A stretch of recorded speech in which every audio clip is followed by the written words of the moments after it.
దాదాపు 4 years తర్వాత cinema చేస్తున్నాను. చిన్న బ్రేక్ తీసుకుంటాను. యాక్టర్ హంట్ చేద్దామని ఫస్ట్ కొత్తతో సినిమా చేద్దామని కానీ ఆనంద్ గారు ఏమన్నారంటే ఒక యాక్టర్ హంట్ చేద్దాం అని చెప్పి రేడియో మిర్చితో టైఅప్ అయ్యాము. టైఅప్ అయ్యి యాక్టర్ హంట్ చేస్తా ఉండగా ఇక్కడ ఇట్లా కొత్త మ్యూజిక్ డైరెక్టర్ ఎవరినైనా ట్రై చేద్దాం అనుకుంటా ఉంటే రేడియో మిర్చిలో ఇట్లా యశ్వంత్ అనే ఒక సౌండ్ ఇంజనీర్ ఉన్నారు, ఆయన ఒకసారి వినండి అని చెప్పారు. హేమంత్ చెప్తే ఒకసారి ఆఫీస్కి పంపించింది. ఆఫీస్ పంపారు. తను ఇచ్చిన ట్యూన్ వినటమే నాకు నచ్చేసింది. 2 పాటలు వినిపించాడు. వినంగానే వచ్చేసి నచ్చి వెంటనే నువ్వే మ్యూజిక్ డైరెక్టర్ అంతా ఒక 10-15 minutesలో జరిగిపోయింది. రావటం, 2 పాటలు వినటం, ఫుల్ పాటలు కూడా వినలేదు, ఒక్కొక్క పల్లవి విన్నాను. వినంగానే ఓకే నువ్వే మ్యూజిక్ డైరెక్టర్ అని చెప్పి రేడియో మిర్చిలో ప్రీమియర్ చేశాను అనమాట. ఆడియో రిలీజ్ చేయట్లేదు ఇప్పుడే, ప్రీమియర్ చేసి రేడియో మిర్చిలో FM ఛానల్స్లోనే వచ్చేటట్టు చేస్తున్నాం పాటలు. ఒక 1 week అయినాక then will decide when to release the audio. ఇదంటే ఇది ఒక కొత్త ఫార్మాట్. మామూలుగా ఆడియో రిలీజ్ చేసి సీడీలన్నీ మార్కెట్లోకి వచ్చినాక లాంచ్ చేస్తారు. అలా చేయట్లా, ఒక 1 week ఉంటుంది. అన్ని ఎఫ్ఎంలో పాటలు వచ్చేసి మొత్తం ఫేమస్ అయినాక then will release the audio. Ringtones పాటలు మాత్రం ఇప్పుడు ఇవాళ నుంచి అవైలబుల్. ఎక్కువ పాటలు బాలాజీ గారు అని ఆయన రాశారు. ఇంకో లిరిక్ రైటర్ ఆనంద్ గారు అని, is also employee of radio మిర్చి. ఆయన జింగిల్స్ చేస్తాను ఇక్కడ ఆనంద్ గారు. దీంతో టాప్ సాంగ్ మా ఊరి డాష్ గారు అని డాష్ డాష్ మీద పాట అది ఆయనే రాశారు. ఆయన కూడా బాగా టార్చర్ పెట్టాను. దాదాపు ఒక 70-80 వర్షన్లు రాశారు. ఈ పాట ఒక 5 రైటర్లు రాశారు.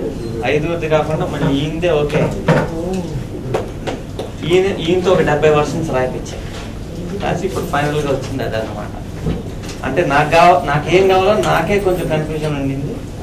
ఆయన రాస్తుంటే ఇంకా కన్ఫ్యూజ్ చేసి అది చేసి ఇది చేసి మొత్తానికి పాటలు లేకపోయి బాగా రాశారు. 2 పాటలు రాశారు ఆయన. మిగతా సాయి అని అతను కూడా వైజాగ్లో ఎగ్జాంపుల్ ఆఫ్ రేడియో మిర్చి, అతను ఒక పాట రాశాడు. మిగతా అన్ని బాలాజీ గారు రాశారు. బాలాజీ గారు ఇంతకుముందు 2-3 సినిమాలు రాశారు. మంచి బాగా రాశాడు ఆయన. సింగర్స్ అంతా తను సెలెక్షన్. నాకు సింగర్స్ మీద నాలెడ్జ్ లేదు కాబట్టి మొత్తం తనకే వదిలేశాను. తను ఎవరు కావాలంటే వాళ్ళతో పాడించుకో, మేము డబ్బులు ఇచ్చేస్తాం అంతే, మాకు తెలియదు అసలు. తను వెళ్ళి పాడించుకుని వచ్చింది. నాకు చాలా హ్యాపీగా ఉంది. యాక్టర్ హంట్ స్టార్ట్ అయింది రేడియో మిర్చిలోనే, ఆడియో లాంచ్ కూడా రేడియో మిర్చిలోనే జరగడం హ్యాపీగా. భవ్య క్రియేషన్స్ బ్యానర్ పైన నీకు నాకు డాష్ డాష్ తేజ గారు ఒక 4 సంవత్సరాల తర్వాత వస్తున్న ప్రాజెక్ట్ మీద ప్రేక్షకుల దగ్గర నుంచి అంచనాలు చాలా ఎక్కువగా ఉంటాయి. అయితే ఇది యూత్ మాస్ ఎంటర్టైనర్ కింద ప్రేక్షకులు మాత్రం నిరాశపరచదని, అలాగే మేము ఏదైతే రేడియో మిర్చి ద్వారా ఇక్కడ న్యూ టాలెంట్కి అవకాశం ఇద్దామని చేసిన ప్రయత్నం తప్పనిసరిగా అది ఒక సక్సెస్ అయిందని అనుకుంటున్నాను. మేము చేసిన ప్రయత్నంలో దగ్గర రేడియో మిర్చి ద్వారా కానివ్వండి, లేకపోతే డైరెక్ట్గా మాకు వచ్చిన అప్లికేషన్స్ మా డీలర్ నెట్వర్క్ ద్వారా కానివ్వండి, దగ్గర 15,000 అప్లికేషన్లు మా దగ్గర రావడం జరిగింది.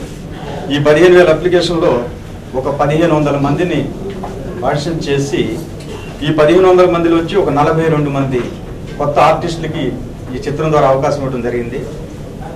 ఈ 42 మందిలో హీరో హీరోయిన్ కూడా ఈ చిత్రం ద్వారా కొత్త వాళ్ళు పరిచయం అవుతున్నారు. మ్యూజిక్ డైరెక్టర్ కూడా ఇప్పుడు డైరెక్ట్గా చెప్పినట్టుగా యశ్వంత్ అనే రేడియో మిర్చి సౌండ్ ఇంజనీర్కి అవకాశం ఇవ్వడం జరిగింది. అయితే ఈ విషయంలో ఏంటంటే యశ్వంత్ కూడా చాలా అదృష్టం ఉంది. ఎందుకంటే ఒక సీనియర్ డైరెక్టర్, అందుట్లో ఒక సంగీత జ్ఞానం ఉన్న డైరెక్టర్ దగ్గర ఆయనకు అవకాశం దొరకటం, సో అతని ఉన్న టాలెంట్ని ఒక పదును పెట్టుకోవడానికి ఒక మంచి అవకాశం మొదట్లోనే దొరికింది. అది చాలా బాగా సద్వినియోగం చేసుకున్నాడు యశ్వంత్. సో యశ్వంత్లో ఉన్న టాలెంట్ ఈ చిత్రం ద్వారా బయటకు వచ్చి మళ్ళీ ఒక ఏఆర్ రెహమాన్ లాంటి రేంజ్కి యశ్వంత్ వెళ్ళాలని feeling very happy. I'm blessed. అంటే పెద్ద డైరెక్టర్గా పనిచేసిన అండ్ ఆ ఛాన్స్ ఇచ్చిన ఆంధ్రప్రసాద్ గారికి అందరికీ ధన్యవాదాలు తెలుపుతున్నాను. మా ఊరి డాషుగాడు డాష్ డాష్ చేస్తే కామాచి కోడి పెట్ట పులుసైపోయింది. ఆ డాషు డేస్ట్ మరిగి డాష్ డాష్ చేస్తే మీనాచి పందిరి మంచం విరిగే పోయింది. కామాచి మీనాచి వెంట పడ్డారు, చింత బెత్తంతో పెళ్ళి చేశారు.